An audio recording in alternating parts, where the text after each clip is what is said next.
Assalamualaikum warahmatullahi wabarakatuh. Hello guys, my name is Muhammad Ramajaya. My student ID is 61. And today I'm going to read an article to complete my assignment. And the article is the ancient history of Bitcoin. Okay, let's begin. In the 1920s, a Florida citrus grower named William Howey hit on way to raise money investor. He would sell them strip of land in his grove and tend the trees on their behalf, giving them a share of the profit after the harvest. The transaction was presented as an ordinary sale of real estate, but for practical purpose, the buyers had become shareholders in his farm. After Howey died in the 1938, the then new U.S. Securities and Exchange Commission sought an injunction against his company to stop the sales. In the 1946, the Supreme Court ruled that Howey's contract should have been registered with the SEC as securities, essentially shares of stock. The court said that what matters is the substance. The court said that what matters is the substance of transaction, not its form. If it waddles like a duck and quacks like a duck, it's a duck. Keep that wisdom in mind in the next time some bluffer tries to dazzle you with a complicated story about cryptocurrencies. When it comes to understanding new technologies, focus on what they do, not how they do it. Governments and policymakers, like investors, have struggled to wrap their minds around cryptocurrencies. Regulation of Bitcoin and the like can cause speculators to make and lose fortunes. I don't really see what the actual true underlying value of some of these cryptocurrencies actually in his practice. Federal Reserve Bank of New York President William Dudley said on February 22. If he makes a member of the European Central Bank's executive board, like met them in February 8. Speech to the will or the wits a million creature that dealt in mass and lured travelers to their intimidated death and watery grave. This is when history can be good.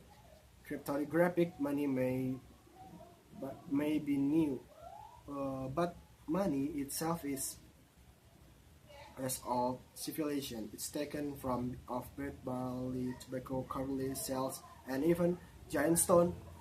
This like the great ray of the Yap of the South Pacific. Jesus Fernandez Villaverde, an economist at the University of Pennsylvania, counts himself a cryptocurrency skeptic. He argues that today's profusion of the socially named tokens, more than 1,500 have been issued, resemble in the 19th century. There's one crucial difference between then and the now, though Fernandez Villaverde says it has nothing to do with high-speed computing. The difference is that the supply of currency could be managed. Scottish Bank had a strong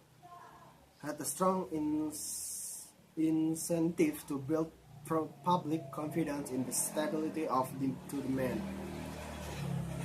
Another illuminating precedent for cryptocurrency is the famous economy story of the Capitol Hill Babysitting Cooperative, which was founded in the 1950s.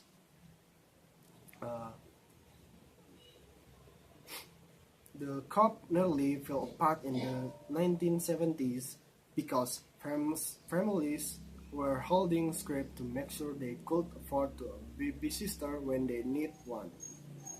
So, so far this has been about cryptocurrencies as money, but a lot of the tokens are not intended to be used uh, as alternative to dollars, euros, or yen. They have no narrower function for special purpose digital companies. People who buy them are betting that the issuing companies will success. Argued just last year, citing the Supreme Court case. Simply calling something a currency or a currency-based product doesn't mean that it's not a security. He wrote in a statement of his personal belief on December 11. Romantic view persists in some circles that cryptocurrency are the vanguard of a new era, which government become less and less important, legislators unnecessary courts. The king of Ebla in a modern-day Syria sent a diplomatic letter to the in a modern Syria sent a diplomatic letter to the king of Hamazi that was like blockade, according to a 2017 article in Ledger. Maybe Blockhelm really is foolproof record of the transaction and promise as its product contract, but experience has taught us that it's impossible to make anything foolproof because fools are so ingenious. As are crooks, and no matter how strong a contract you can write, people will find a way to renegotiate.